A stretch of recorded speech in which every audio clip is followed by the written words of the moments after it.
امریکہ کی اسرائیل کے لیے فراخ دلانہ معاشی اور فوجی امداد کو جسٹیفائی کرنے کے لیے یہودی لابی نے یہ بیانیہ تراشا کہ اسرائیل اس خطے میں سرخ ریچھ یعنی روس کی پیش قدمی کو روکنے کے لیے اگاڑی ریاست اور دفاعی اثاثہ ہے۔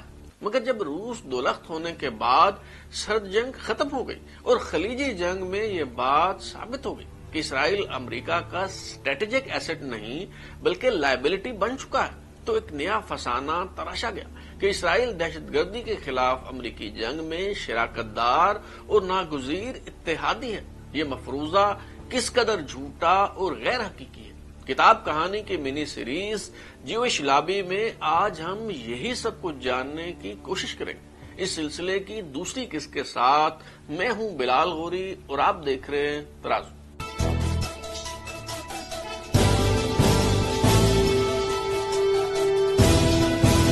امریکہ اسرائیل کو براہ راست مالی امداد دینے کے علاوہ کمرشل بینکوں سے کم شرح سود پر قرضے لینے کے لیے لون گارنٹی بھی دیتا ہے۔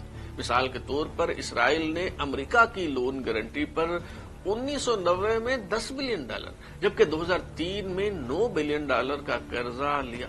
امریکہ دوست ممالک کو سرپلس دفاعی ساز و سامان اور اسلحہ مفت یا پھر کوڑیوں کے مول فراہم کرتا ہے۔ 1976 کے آرمز ایکسپورٹ کنٹرول ایکٹ کے تحت اس مد میں کسی ایک ملک کو جہازوں کے علاوہ دیگر ساز و سامان سستے داموں یا مفت فراہم کرنے کی حد مقرر کی گئی ہے اور $250 ملین سے زائد مالیت کے ہتھیار نہیں دیا جا سکے۔ مگر 5 نومبر 1990 کو اس قانون میں خصوصی طور پر ترمیم کر کے اسرائیل کو استثناء دیا گیا اور اس پروگرام کے تحت $700 ملین کا دفاعی ساز و سامان اسرائیل کو فراہم کیا گیا۔ امریکہ نے اسرائیل کی اسلحہ سازی کی صنعت کو فروغ دینے کے لیے بھی بہت اہم کردار ادا کیا ہے۔ مثال کے طور پر arrow missiles, Merkava tanks, Lavi aircraft تیار کرنے کے لیے $3 بلین کی امداد دی گئی ہے۔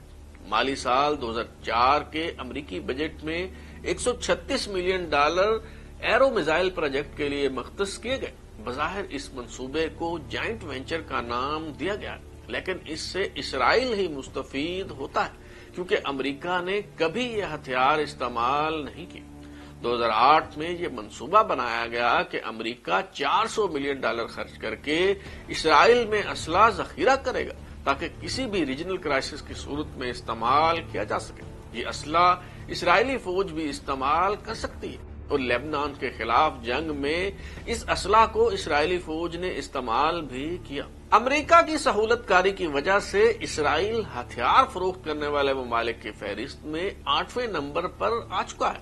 اسرائیل کا شمار خوشحال اور ترقی یافتہ ممالک میں ہوتا ہے۔ اسرائیل کی برآمدات $60 بلین کو چھو رہی ہے۔ اسرائیل کی فی کس آمدن $43,700 ہو چکی ہے۔ 2021 میں کرونا کے باعث جب عالمی سطح پر اوسط معاشی ترقی 5% رہی تو اسرائیل کی معیشت میں 7% بڑھوتری دیکھنے کو ملی، لیکن اسرائیل پر امریکی نوازشات اور مہربانیوں کی بارش یوں برس رہی ہے جیسے یہ کوئی غریب اور پسماندہ ملک ہو۔ پروفیسر جان جے مرشمائر اور اسٹیفن ایم مارٹ نے اپنی کتاب میں اس پہلو پر بھی غور کیا ہے کہ فراخ دلانہ امداد کے نتیجے میں کیا امریکہ اسرائیل پر اثر انداز ہو سکتا ہے۔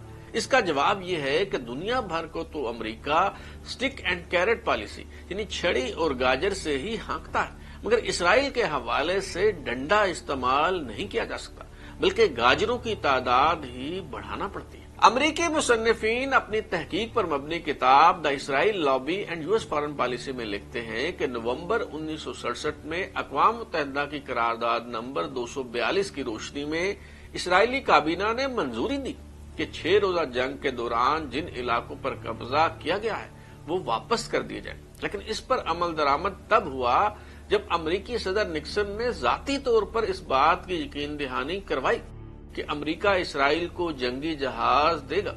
کچھ عرصہ بعد ہی مصر کے ساتھ دوبارہ جھڑپیں ہوئی تو 6 مارچ 1969 کو اس شرط پر جنگ بندی ہوئی کہ امریکہ نے اسرائیل کو جنگی طیارے دینے کا جو وعدہ کیا تھا اس پر جلد عمل درآمد ہوگا۔ سابق اسرائیلی وزیر اعظم شمون پیریز جو تب وفاقی وزیر تھے، جب ان سے سوال کیا گیا کہ کیا امریکہ نے اسرائیل پر دباؤ ڈالا تو انہوں نے کہا I would say they handled us more with a carrot than with a stick. In my event they never threatened us with sanctions.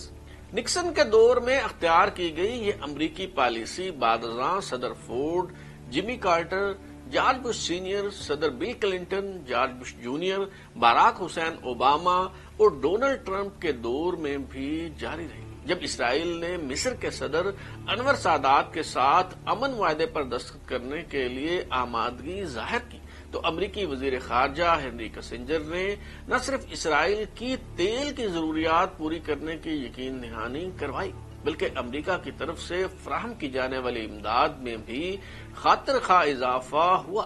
امریکی امداد جو 1975 میں $1.9 بلین تھی، 1976 میں بڑھ کر $6.29 بلین ہو گئی، جبکہ 1979 میں امریکی امداد مزید اضافے کے بعد $10.9 بلین سالانہ ہو گئی۔ اسرائیلی وزیر اعظم یحتزاق رابن نے پی ایل او کے رہنما محمود عباس کے ساتھ اوسلو معاہدے پر دستخط کیے تو امریکی صدر بل کلنٹن نے اس معاہدے پر عمل درآمد کے لیے اسرائیل کو $1.2 بلین کی اضافی فوجی امداد دی۔ اسرائیل کے ساتھ امن معاہدے کی خاطر نہ صرف امریکہ اسرائیل کو ادائیگی کرتا ہے بلکہ دیگر ممالک کو بھی امداد دیتا ہے تاکہ وہ اسرائیل کو پریشان نہ کرے۔ انور سادات کو اسرائیل کے ساتھ اچھے برتاؤ کے عوض امریکی امداد ملنا شروع ہوئی۔ 1974 میں مصر کے لیے امریکی امداد $71.7 ملین تھی، اور 1975 میں امریکی امداد $1.127 بلین جبکہ 1978 میں $2.3 بلین ہو گئی۔ 1979 میں اسرائیل اور مصر کے درمیان کئی سال کے مذاکرات کے بعد حتمی طور پر امن معاہدہ ہو گیا تو مصر کے لیے امریکہ کی سالانہ امداد $5.9 بلین تک پہنچ گئی۔ اسی طرح اردن جو 1994 میں $76 ملین جبکہ 1995 میں $57 ملین امریکی امداد لے رہا تھا۔ جب شاہ حسین نے امن معاہدے پر دستخط کر کے اسرائیل کو اچھے برتاؤ کی یقین دہانی کروائی تو امریکہ نے نہ صرف امداد بڑھا کر $566 ملین کر دی بلکہ $700 ملین کے قرضے بھی معاف کر دی۔ دفاعی ساز و سامان، معاشی اور فوجی امداد کے علاوہ امریکہ اسرائیل کی ایسی سفارتی حمایت کرتا چلا ہے جس کی دنیا بھر میں کوئی دوسری مثال نہیں ملتی۔ مثال کے طور پر 1972 سے 2006 تک امریکہ نے اقوام متحدہ کی سلامتی کونسل میں اسرائیل کے خلاف پیش کی جانے والی 42 قراردادیں ویٹو کی۔ سیکورٹی کونسل کے دیگر 4 ارکان نے مجموعی طور پر بھی اتنی قراردادیں ویٹو نہیں کی جتنی امریکہ نے اسرائیل کو بچانے کے لیے ویٹو کی۔ یہ تو وہ قراردادیں ہیں جو ہر طرح کا حربہ استعمال کرنے کے باوجود سلامتی کونسل تک پہنچ گئی، ورنہ اسرائیل کے خلاف بیشتر قراردادیں تو امریکی دباؤ اور اثر و رسوخ کی وجہ سے سلامتی کونسل تک پہنچ ہی نہیں پاتی۔ وہ ملک جس کی آبادی نیو یارک سے کم ہے اسے یہ انوکھا اعزاز بھی حاصل ہے کہ 1976 سے 2006 تک 16 اسرائیلی رہنما امریکی کانگریس کے مشترکہ اجلاس سے خطاب کر چکے ہیں۔ یہودی لابی نے یہ بیانیہ کھڑا کیا کہ اسرائیل امریکہ کا دفاعی اثاثہ ہے۔ امریکی پروفیسر اپنی تصنیف the Israel lobby and US foreign policy میں لکھتے ہیں کہ اس بیانیے نے 1960 کی دہائی میں تب جنم لیا جب کینیڈی انتظامیہ اس نتیجے پر پہنچی کہ مصر، شام اور عراق میں روس کے بڑھتے ہوئے اثر و رسوخ کے باعث اسرائیل کا زیادہ ساتھ دیا جانا چاہیے۔ 1970 میں یہ تاثر مضبوط ہوا جبکہ 1980 میں یہ تاثر یقین محکم میں تبدیل ہو گیا کہ اسرائیل امریکہ کا دفاعی اثاثہ ہے۔ سوال یہ ہے کہ بالفرض سرد جنگ کے دوران اسرائیل امریکہ کا دفاعی اثاثہ تھا بھی تو سرد جنگ ختم ہو جانے کے بعد اب وہ حیثیت ختم ہو گئی۔ گلف وار کے بعد تو بالخصوص یہ بات ثابت ہو گئی کہ اسرائیل امریکہ کا دفاعی اثاثہ نہیں بلکہ بوجھ بن چکا ہے۔ ایران، عراق، لیبیا اور شام جیسے ممالک جنہیں امریکہ نے روک سٹیٹس قرار دیا، وہ اس قدر کمزور تھیں کہ ان سے امریکی سلامتی کو کسی قسم کا کوئی خطرہ لاحق نہیں تھا۔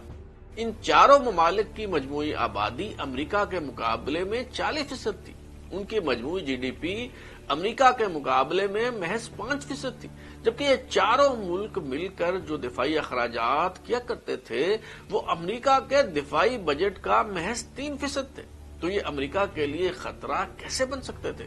امریکہ ان سے نمٹنے کے لیے اسرائیل کے تعاون کا محتاج بھی نہیں تھا، مگر چونکہ امریکہ نے اسرائیل کے تحفظ کا ٹھیکہ بھی خود لے رکھا ہے اور یہ ممالک اسرائیل کے لیے خطرے کا باعث تھے، اس لیے امریکہ نے انہیں اپنا دشمن بنا لیا۔ یونیورسٹی آف شکاگو کے پروفیسر جان جے مرشمائر اور یونیورسٹی آف ہارورڈ کے پروفیسر سٹیفن ایم مارڈ اپنی تصنیف the Israel lobby and U S foreign policy کے صفحہ نمبر 60 پر لکھتے ہیں کہ 11 ستمبر کے دہشت گردانہ حملوں کے بعد اسرائیل کے لیے امریکی سپورٹ کا یہ جواز کھڑا گیا کہ دونوں ملک دہشت گردی کے خلاف جنگ میں شراکت دار بن چکے ہیں۔ یہ لوگ امریکہ سے اس کے اقدامات نہیں بلکہ اقدار کی وجہ سے نفرت کرتے ہیں، اور اسی طرح یہ لوگ اسرائیل سے اس لیے متنفر نہیں کہ اس نے عربوں کی زمین ہتھیا لی ہے، عرب باشندوں پر ظلم کیا ہے یا مسلمانوں کے مقدس مقامات پر قبضہ کر رکھا ہے، بلکہ یہ اسرائیل سے اس لیے نفرت کرتے ہیں